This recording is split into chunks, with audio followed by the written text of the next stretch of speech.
Hey, how's it going guys? Chris here, and in this Battlefield Hardline weapon guide, I'll be giving you all the useful intel on the SOCOM 16. It's a semi-automatic sniper rifle, meaning it'll only fire one shot at a time, and of course it can only be used on the professional class. Costing $24,000, the gun is exclusive to the cops without a weapon license. The SOCOM 16 is actually a variant of the M14, a weapon that you might be familiar with if you played Bad Company 2 Vietnam.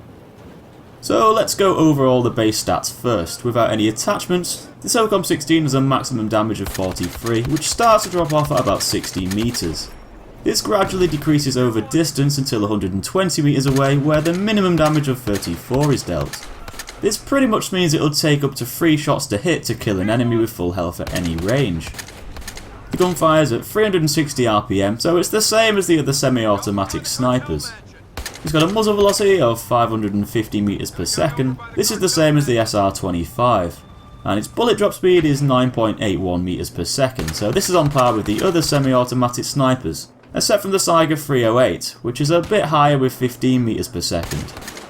As for the weapon's recoil, the SOCOM 16 has an upwards movement of 0.5. It has a 0.3 left and a right recoil of 0.6, so similar to the SR25.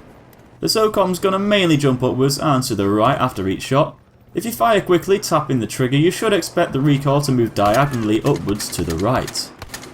Just like all the other sniper rifles, the SOCOM has a 2x first shot multiplier, so that upwards bounce each time you fire is going to be amplified due to this multiplier. And because the gun only fires one shot at a time, this is going to impact your overall recoil. So the SOCOM has a standard magazine size of 21, and you start each spawn with 105 bullets. Reload time for an empty magazine is about 3.4 seconds, and it will be a bit shorter at 2.4 seconds with bullets still available in your clip.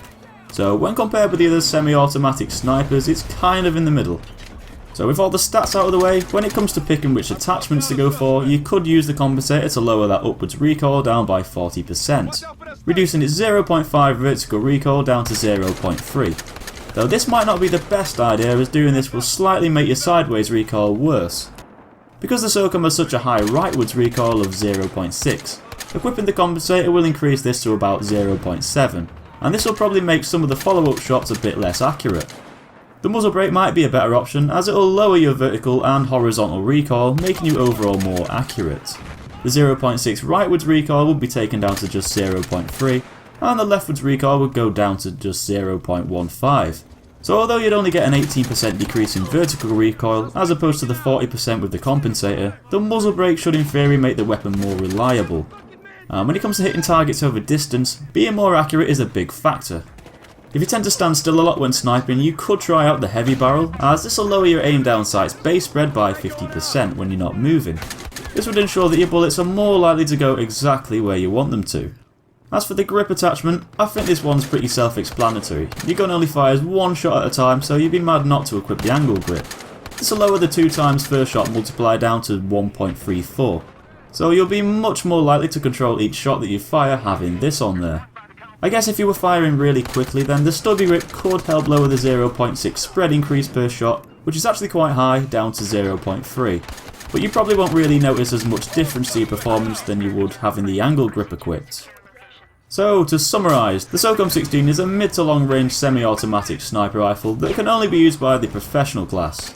Only the law enforcement faction can use it, and it's a good choice to taking out medium range targets. The recoil isn't that high, nothing really too crazy, and of course the recoil pattern can be made better over time with the right attachments.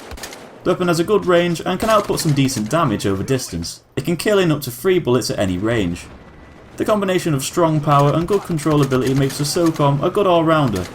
It's reliable, consistent, and it's likely to perform well at most ranges. So guys, that's my guide on the SOCOM 16. I hope you enjoyed it. Make sure you give this video a like if you did, and make sure you check out all of my other new and upcoming weapon guides on Battlefield Hardline on my channel. Subscribe to see loads of other videos, and I'll see you in the next one.